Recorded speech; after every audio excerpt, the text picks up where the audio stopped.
धन्यवाद सभापति महोदय, आपने मुझे रेलवे की अनुदानों की मांग पर बोलने का मौका दिया। सभापति महोदय, मुंबई लोकल ये मुंबई की एक लाइफलाइन है और मुंबई लोकल की कैपेसिटी 1800 पैसेंजर कैरी करने की कैपेसिटी है और लेकिन रश टाइम में इवनिंग और मॉर्निंग में 8000 पैसेंजर्स ट्रैवल करते हैं। तो मुंबई की रिक्वायरमेंट 1500 मोर कोचेस की है। अगर 1500 मोर कोचेस अवेलेबल करके देंगे तो ये जो रश के टाइम लोगों पैसेंजर्स को तकलीफ होती है वो नहीं होगी। सभापति महोदय, जो प्लेटफॉर्म हाइट्स का भी बहुत बड़ा इशू था मुंबई में, उसके लिए पीआईएल भी दाखिल किया था और हाई कोर्ट ने, सुप्रीम कोर्ट ने उसका एक जजमेंट भी दिया था। तो उसके लिए 36 स्टेशंस में प्लेटफॉर्म हाइट्स का प्रोजेक्ट लिया गया था, लेकिन अभी तक वो पूरा हुआ नहीं। उसकी वजह से एक्सीडेंट भी होते हैं और मोस्टली एक्सीडेंट होने की वजह से उनको फर्स्ट एड और मेडिकल जो फैसिलिटी स्टेशन पे मिलनी चाहिए वो न मिलने की वजह से डेथ रेशो भी मुंबई में ज़्यादा है। तो मैं मंत्री जी से रिक्वेस्ट करता हूं कि स्टेशन पे ही मेडिकल फैसिलिटी प्रोवाइड करनी चाहिए। इसके पहले 1 रुपी क्लिनिक मुंबई में चालू किया था, लेकिन वो सक्सेस नहीं हुआ। तो मेरी एक डिमांड है कि मोबाइल क्लिनिक अगर हर रेलवे स्टेशन में अगर प्रोवाइड करेंगे तो वो मेडिकल फैसिलिटी पैसेंजर को मिलेगी। जैसे रेलवे के प्रीमाइसेस में हॉकर्स बैठे हैं, तो इलीगल हॉकर्स बैठे हैं, तो अगर बेरोजगार को रोजगार देना है तो मोबाइल जो फूड वैन है उनको अगर परमिशन देंगे तो वो भी बेरोजगार को वहां पे रोजगार वहां पे मिलेगा। सभापति महोदय, स्टेशन मॉडर्नाइजेशन के इसमें दादर रेलवे स्टेशन हमारा साउथ सेंट्रल मुंबई कॉन्स्टिट्यूंसी से लिया गया। दादर रेलवे स्टेशन में सेंट्रल रेलवे और वेस्टर्न रेलवे भी आता है।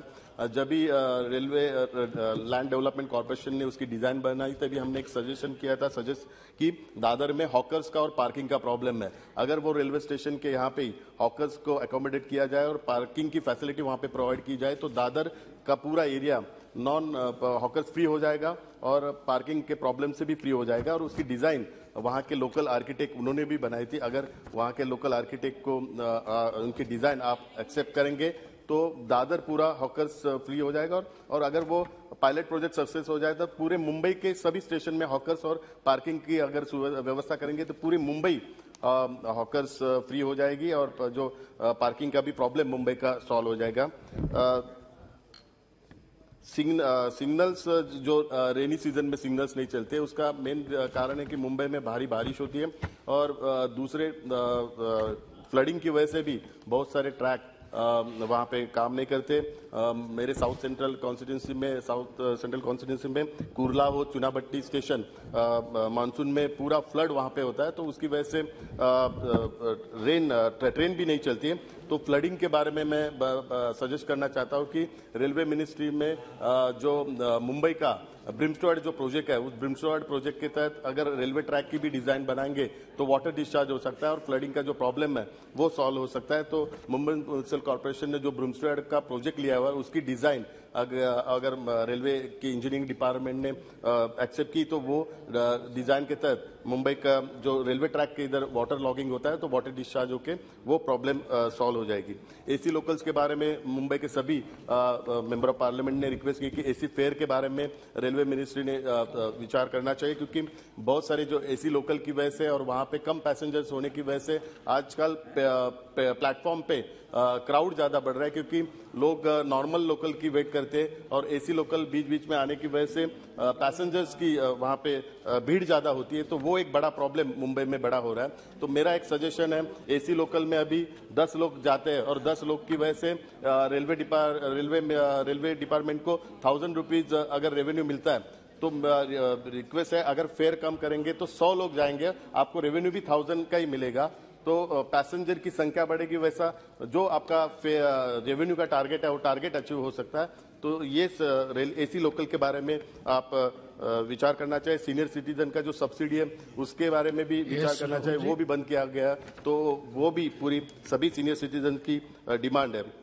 5th और 6th लेन के बारे में भी मेरे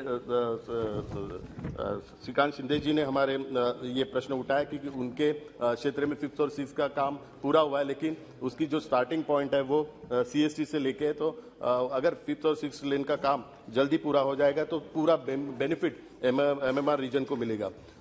सभापति महोदय, स्लम के बारे में जो क्वेश्चन सभी सम्माननीय सदस्यों ने उपस्थित किया कि सुप्रीम कोर्ट के आदेश के अनुसार रेलवे लैंड के ऊपर जो स्लम है उनके ऊपर अभी कार्रवाई हो रही है और उसके बारे में रेलवे मिनिस्ट्री ने एक पॉजिटिव रिस्पांस दिया। हमारे रेलवे मिनिस्टर हो, रेलवे राज्य मंत्री हो, उन्होंने ज्वाइंट मीटिंग लेके इसमें सोल्यूशन निकालने का पूरा प्रयास कर रहे हैं। लेकिन मेरे साउथ सेंट्रल कॉन्स्टिट्यूंसी के बारे में ऑलरेडी इसका सोल्यूशन निकाला गया हुआ है। मेरे साउथ सेंट्रल कॉन्स्टिट्यूंसी में आजाद नगर, कमला रामन नगर, सरदार वल्लभ भाई पटेल नगर और संजय गांधी नगर, ये रेलवे लैंड के ऊपर स्लम है। इनको ऑलरेडी धारावी रीडेवलपमेंट जो प्रोजेक्ट है उसमें ऑलरेडी उनको अकोमोडेट किया है और उसके लिए धारावी रीडेवलपमेंट के लिए रेलवे ने इसके पहले 45 एकर्स जगह एमओयू के माध्यम से धारावी रीडेवलपमेंट अथॉरिटी को दी है। अगर और उसका 800 करोड़ भी राज्य सरकार ने पे किया हुआ है। तो अगर वो land immediate handover Dharavi redevelopment को हैंडओवर हो जाएगी तो ये स्लम लैंड के ऊपर जितने भी स्लम है उनको वहां पे अकोमोडेट किया जाएगा और ये प्रॉब्लम सॉल्व हो जाएगा।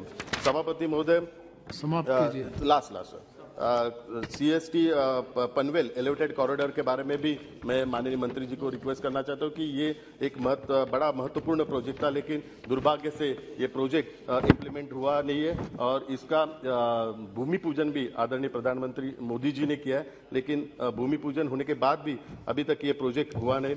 मेरे संसदीय क्षेत्र में जो RUB है उसमें भाऊदाजी रोड का माटुंगा, TH कटारिया मार्ग का और गुरु तेग बहादुर नगर रेलवे स्टेशन से GTB रोड तक ये RUB का काम अभी तक पेंडिंग है और 4 फुट ओवर ब्रिज है जो चेंबूर गोवंडी स्टेशन, कुमुद विद्या मंदिर, देवनार या और मानपुर यहाँ पे पेंडिंग है। तो उसका काम जल्द से जल्द करना चाहिए। और NOC एक पेंडिंग है जो डबल डेकर ब्रिज की जो प्रभा देवी में, तो वो भी काम जल्द से जल्द हो जाएगा तो मेरे क्षेत्र में पैसेंजर्स को वो फैसिलिटी मिलेगी।